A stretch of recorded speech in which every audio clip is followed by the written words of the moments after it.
The first light of dawn touched the horizon, spilling pale gold across the restless waters. A thin mist clung to the air, and the scent of salt mixed with the chill that crept deep into the bones. A young man with sun-darkened skin and a lean frame walked slowly along the wet sand. An old, patched fishing net hung over his shoulder, and in his hand he held the rope of a weather-worn boat, his only true possession of value. His name was Arga, a fisherman known not for his strength or luck, but for the calm smile he wore even when returning home empty-handed. A few fishermen, already preparing to sail, glanced at him. Some eyes held pity, others carried the sharpness of mocking humor. "Careful, Arga, don't let the sea bring you back only waves instead of fish," an older man called out with a rough laugh.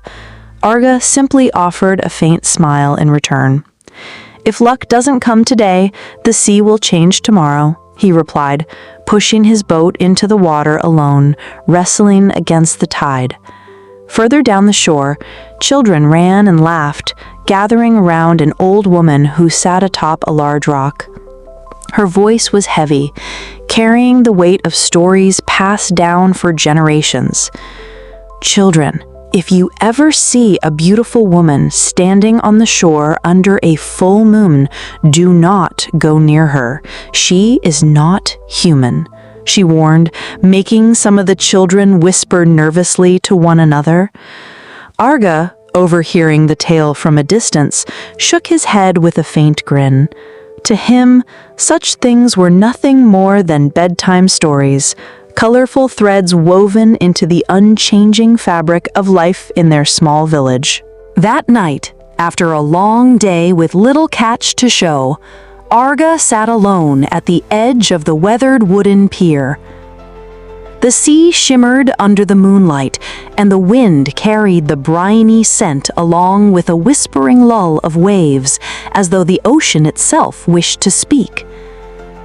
Deep in his heart, he harbored dreams he never dared to voice aloud: to own a great ship, to sail beyond the distant islands he'd only heard about in the tales of seasoned sailors, and to build a home for his late mother, a place where he could finally live in peace. His gaze drifted far into the horizon, and then he saw it. The waves in the distance moved strangely, curling into the faint outline of a woman standing atop the water. Arga blinked, trying to steady his sight, but when he looked again, the shape had vanished, swallowed back into the sea. He drew a long breath, convincing himself it had only been the moon's reflection playing tricks on him. Yet, for reasons he could not explain, he felt the sea looking back at him that night, waiting for the moment it would answer his call. The next morning, Arga awoke to the sound of heavy winds rattling the thatched roof of his small hut. The sky outside was a strange shade of gray, thick clouds pressing low over the horizon as though hiding something beneath. He decided to set sail earlier than usual, hoping to catch fish before the weather worsened. As he walked toward the shore, the old woman from the night before sat in the same spot on the rock, her eyes fixed on the restless water. She didn't greet him, she only muttered something under her breath that he couldn't quite hear. By midday, the wind had grown fierce. Arga's boat rocked violently, the waves rising higher than he was used to. He kept casting his net, but each time it came up almost empty, as though the fish themselves had fled.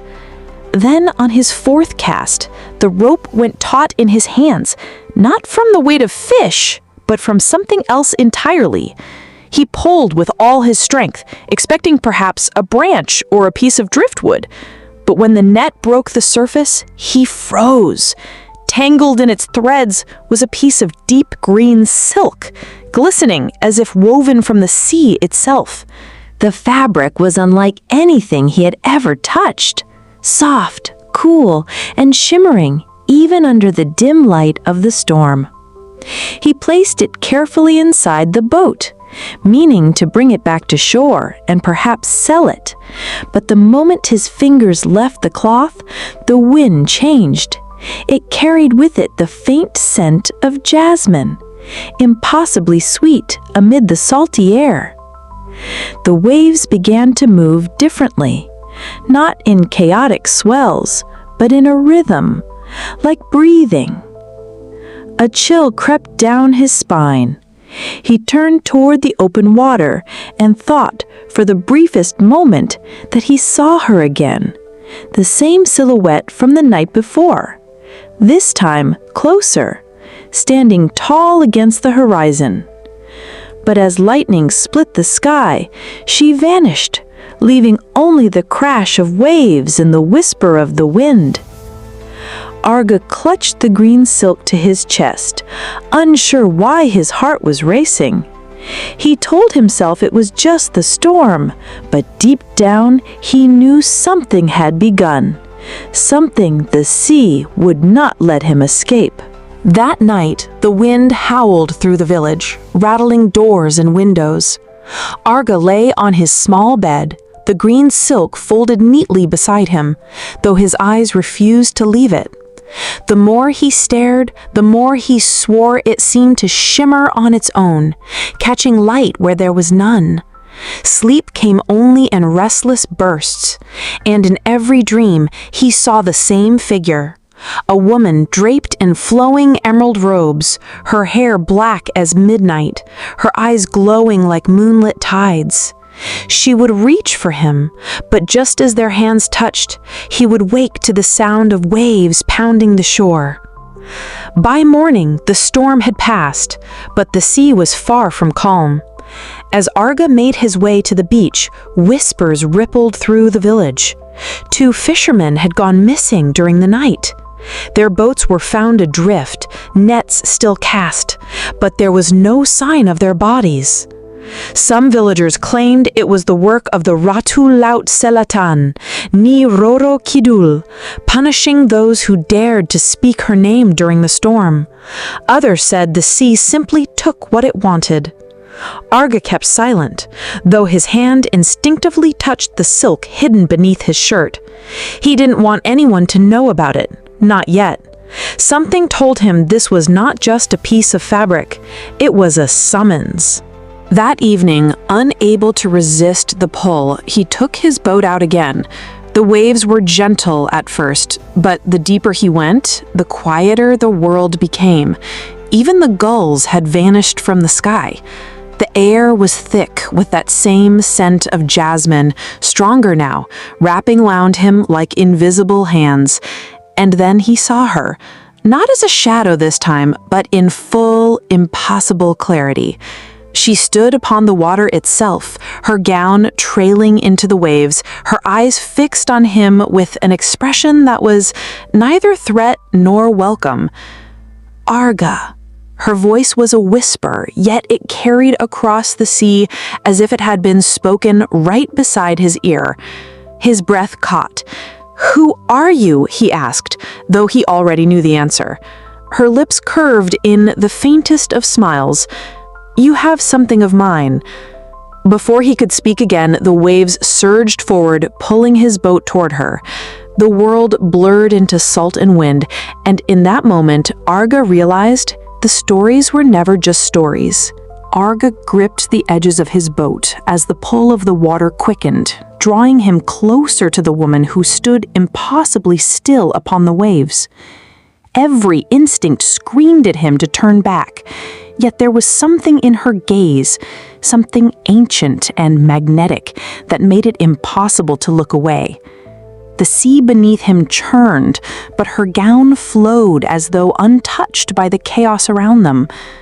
When the boat finally halted, it did so without rocking, as if anchored in a calm that existed only around her. She stepped forward, and with each movement, the surface of the water rippled like silk. "You carry my garment," she said, her voice neither accusatory nor kind, but heavy with meaning. "It is a part of me. It cannot remain in your world for long." Arga reached into his shirt and brought out the folded green silk. I found it in my net," he said, his voice shaking. "I didn't know." "You knew, not with your mind, but with your heart." She extended her hand, long fingers pale against the darkness of the sea.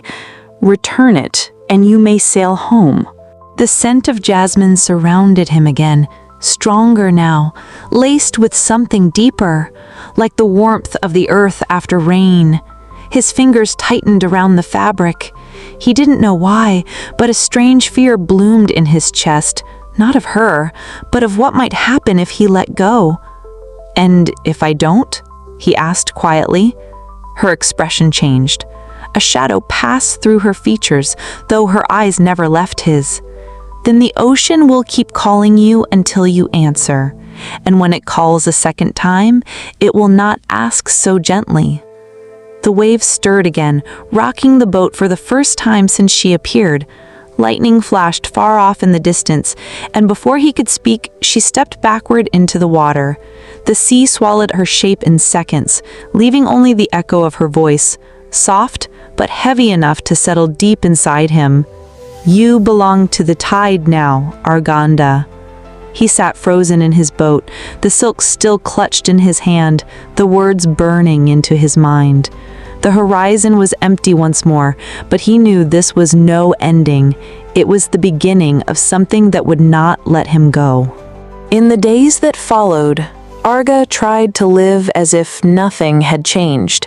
He rose before dawn, repaired his nets, and set out to sea with the other fishermen. Yet every time he looked at the horizon, he felt a pull, like an invisible thread tugging at his chest. The green silk remained hidden in his hut, wrapped in layers of cloth, but even from a distance, he swore it hummed with a faint energy, as if the ocean itself was breathing through it. The villagers began to notice small changes in him. He no longer joined their idle conversations on the beach, nor lingered in the market to trade jokes and stories. His eyes seemed fixed on something beyond their world. The old woman who had told the legend watched him from afar, her face tightening whenever their gazes met. One evening, while mending his net by lantern light, Arga heard it again, the voice, faint, carried by the night wind, but unmistakable. "Arga!" It was the same whisper that had wrapped around his name out at sea, drawing it out like a melody. He froze, scanning the darkness outside his hut. There was no one, only the distant crash of waves. Sleep became harder to find. When he did drift off, dreams claimed him. They were always the same, walking along the ocean floor without drowning, the green silk wrapped around his shoulders, her hand in his. Sometimes she smiled, other times she looked at him with an expression so sorrowful it hollowed him from the inside. One night, the dreams shifted. He saw his village, but the water was rising, flooding the streets. The people were shouting, running, their torches sputtering in the rain. And there she was, standing in the middle of it all, her gown flowing through the flood like a current. She reached out to him, but before he could move, a massive wave crashed over everything, and he woke, gasping for breath, his bed soaked, though there had been no rain. Arga sat in the darkness, his heart pounding. He could no longer tell if the sea was calling him or warning him. But either way, the tide was coming, and it was getting closer. The next morning, the sea was unnervingly still, as though holding its breath. Fishermen stood on the shore, scanning the horizon with unease. No gulls circled overhead, no fish broke the surface. Even the waves seemed to roll in slower, quieter. Arga felt the silence pressing against his skin, a strange weight that made every movement feel deliberate. He pushed his boat into the water, but the other fishermen stayed behind, muttering to one another. The old woman's voice carried faintly through the air. "The tide is restless. It is not a day for the living to be at sea." Arga ignored her warning, though her words burrowed into his mind. Far from shore, the water took on a deep, impossible green, the same shade as the silk he had hidden away.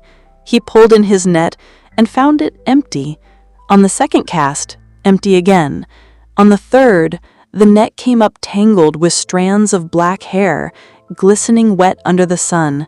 His breath caught. The hair slipped from the net and vanished into the water as if it had never been there. By midday, clouds began to gather, thick and low. The air was heavy with the smell of rain. He turned to head back, but the wind shifted suddenly, pushing his boat toward deeper waters. That was when he heard it, the sound of singing. Low at first, almost part of the wind, but growing clearer with each moment. It was a haunting melody, neither joyous nor sad, but filled with a longing that pulled at his chest. The sea around him rippled, and then she emerged, rising from the water as though it were solid ground, her emerald gown trailing behind her. This time, her eyes held no distance. They were warm, almost human. "You came back," she said softly, as if she had been waiting for him all along. "I didn't mean to," Arga replied, his voice trembling. Her lips curved faintly. The sea does not make mistakes. Before he could respond, the first drops of rain began to fall, darkening the water between them. She stepped closer, each movement sending ripples across the surface. "A storm is coming, not of my making. If you wish to protect your people, you will need me." Arga's heart pounded. He didn't trust her, not fully, but he had seen enough storms to know that when the ocean decided to rise, no mortal strength could stand against it. And in her eyes he saw the truth. Whether savior or destroyer, she would be part of what was coming. That night, the storm arrived without warning. The sky split open with thunder, and the wind howled like a living thing. Waves as tall as houses battered the shore, swallowing boats whole and tearing nets from their moorings. The villagers ran through the rain, securing what they could, shouting over the roar of the sea. Arga fought against the wind to reach his hut, the green silk clutched in his arms. Every instinct told him to stay inside, to hide, but the storm's voice was in his head now, layered with hers. "Come to me."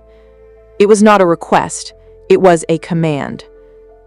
Through the sheets of rain he saw her, not as a shadow, not as a dream.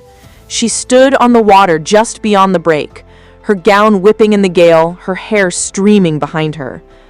Lightning lit her face and he saw no malice there, only urgency.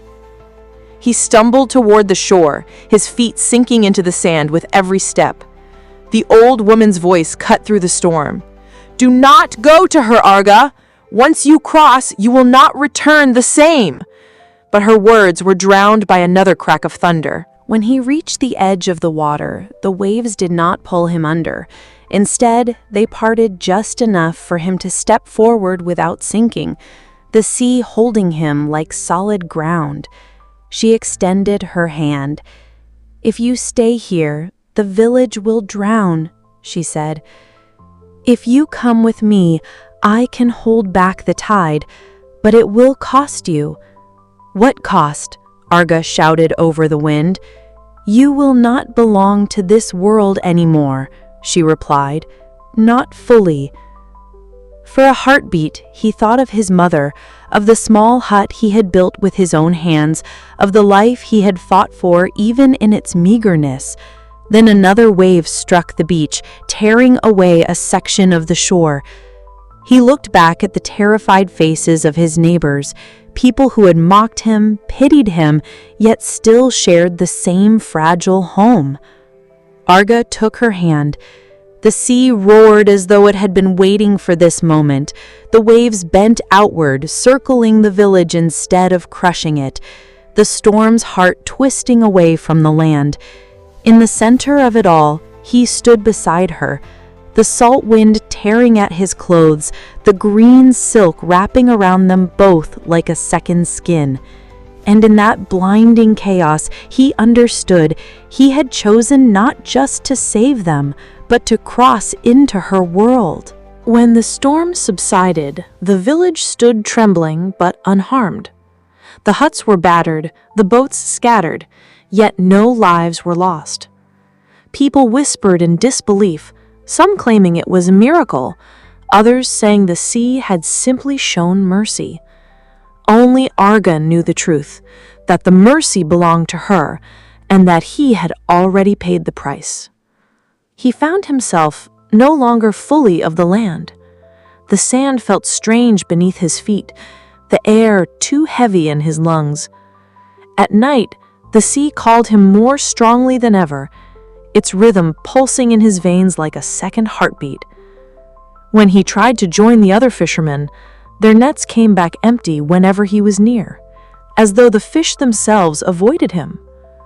Superstition spread quickly. Children who once greeted him now hid behind their mothers. Even the old woman who told stories of the sea lowered her eyes when he passed. And yet, whenever he walked along the shore, she was there. Sometimes just a flicker in the waves, sometimes standing fully formed, her gown flowing like a tide. She spoke little, but her presence filled him with a calm he could not find anywhere else.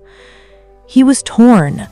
Each step toward her was a step away from the world he had known, and yet staying behind felt like drowning on dry land. One evening, he stood at the edge of the surf, the green silk draped across his shoulders. She rose from the water, her eyes softer than he had ever seen them. "You saved them," she said, "but the sea will not let you linger between worlds. You must choose." Arga's chest tightened. Behind him was his village, fearful, distant, but still his home. Before him was the vast, endless ocean, and her hand reaching out once more. He realized then that the storm had not ended, it had only changed form. The real battle was not with the waves, but with his own heart. For days, Arga kept to himself, wandering the shoreline as if waiting for an answer to rise from the tide. The villagers avoided him now, their whispers sharp as the wind, but he no longer cared. His dreams were filled with visions of the deep, palaces carved from coral, gardens of glowing kelp, creatures that shimmered like living jewels. And always she was there, watching him, waiting. One night, as the moon rose full and silver, the pole became unbearable. The green silk seemed to hum against his skin, guiding his steps into the water. She emerged without a ripple, her hand extended as though she had known he would come. "Have you decided?" she asked. Arga's throat tightened. "If I go with you, will I see them again? My village?" Her gaze did not waver. "You may return when the sea allows it, but your heart will no longer beat the same. You will belong to both worlds, and to neither." The thought cut deep, but so did the memory of the storm and the choice he had already made.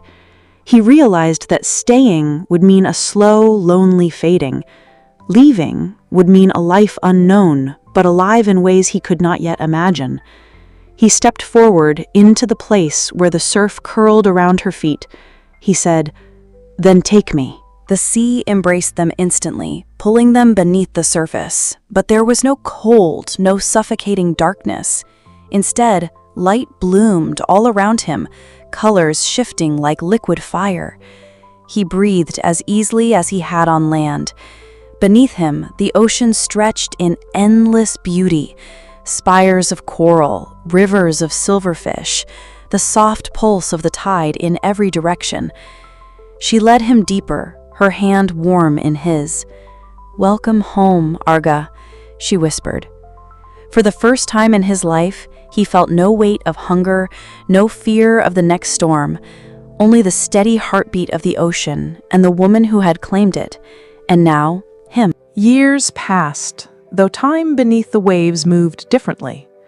In the village above, people spoke of the night the storm came and the young fisherman who vanished into the sea. Some said he drowned, claimed by the wrath of the southern queen. Others swore they saw him at dawn sometimes, standing far out in the shallows, his figure blurred by mist, before vanishing like a dream. The old woman still told her stories by the shore, her voice carrying over the sound of the tide. But when she spoke of Arga, her tone softened. "He chose the deep, and the deep chose him," she would say. "Not every love is meant for the land." Children listened with wide eyes, torn between fear and wonder. Beneath the waves, Arga learned the language of the currents, the secrets of the moon's pull, the paths where sunlight danced through the water like gold. He was no longer just a man. He was part of the sea's endless song.